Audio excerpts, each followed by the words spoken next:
everyone! Before we proceed to our topic for today, let me introduce myself first. So, my name is Joyce Lau. I am second year BSB student. I am here in front of you to introduce or to discuss the 10 facts about Jose Rizal that you might not know. 10 facts about Jose Rizal that you might not know. Our first fact is Rizal's favorite park in Madrid, Spain. The name of the park is the Parque del Buen Retiro, which is inspired him to name his place of exile in the Pitan, Zamboanga as Mi Retiro. Parque del Buen Retiro means Park of the Pleasant Retreat, is one of the largest parks of the city of Madrid, Spain nowadays. It has a total area of 1.4 square kilometer. It is magnificent park filled with beautiful sculptures and monuments, galleries, a peaceful lake, and a host to a variety of events. It is one of Madrid's premier attractions. Our second facts. Did you know that Jose Rizal used marijuana? Well, let's find out what is the reason why he used marijuana. Hallucinogenic herbs, over-the-counter medicine. When he was 18 years old, Rizal took hashish, a drug made from cannabis or marijuana. His use of hashish, however, does not mean that he was a drug addict. During his time, hallucinogenic herbs like marijuana was used an over-the-counter medicine. Our third fact is Jose Rizal's remains were first buried in Paco Cemetery without a coffin. Did you know that Rizal was buried without a coffin? When he died on December 30, 1896, Rizal's corpse was immediately buried in Paco Cemetery without a tomb marker. The tomb marker was kept hidden from the family, but it was eventually found by Narcisa, Rizal's older sister. She made a marble slab with the inscriptions RPG as marker. After waiting 2 years to be allowed to retrieve the body, they found out that Rizal was buried without a coffin. Our fourth fact is I will tell you the real name of Rizal's parents. His father's name is Francisco Ingracio Rizal Mercado y Alejandra II, or also known as Francisco Mercado, and his mother is Teodora Morales Alonso Rialonda y Quintos. Did you know that also Jose Rizal faced financial difficulties? Rizal's financial difficulties in abroad during his studies. With a 50 pesos monthly allowance, there were times when Rizal was in dire financial difficulties in Spain. On top of this economic disaster, the manager of Dominican-owned hacienda increased the rentals of the lands cultivated by Rizal's family.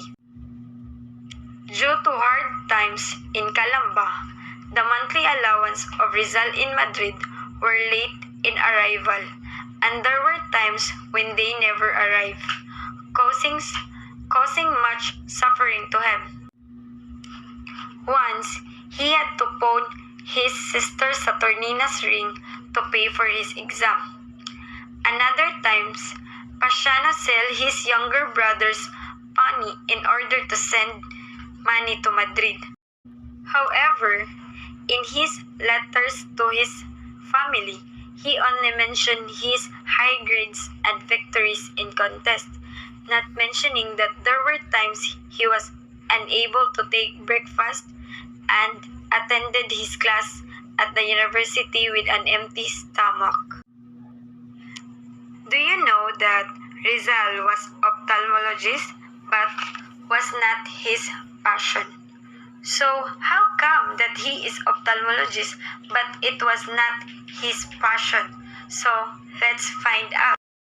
Ophthalmology was not his real passion, but like his political writings for which he is most famous, and which sparked the first revolution for freedom in Asia and led him to a destiny he did not plan for himself. His becoming an ophthalmologist was also driven primarily by love. He wrote what he wrote because of a deep love for country. He became an ophthalmologist because of a deep love for his mother. His suffering motherland was under an abusive and oppressive foreign power, and through his written work, he hoped to open the eyes of both his countrymen and Spanish authorities. He longed to give his mother sight just as he longed to bring vision to his blind countrymen. He wanted to heal them both. So that is the reason why Jose Rizal is taking a ophthalmologist. All of us knows that Jose Rizal featured in 1 peso coin, the Bangko Sentral ng Pilipinas. But I have here a simple answer by featuring him on 1 peso coin, because we give honor to our national hero Jose Rizal by making him accessible to all Filipinos. Every person in the Philippines would hold a 1 peso coin in their lifetime, which may not be the case for higher bills. This is so that people would know who Jose Rizal is. Being in 1 peso coin does not diminish the value of his heroism. Lower denominations are usually thought to signify greater structure because of their wider circulations.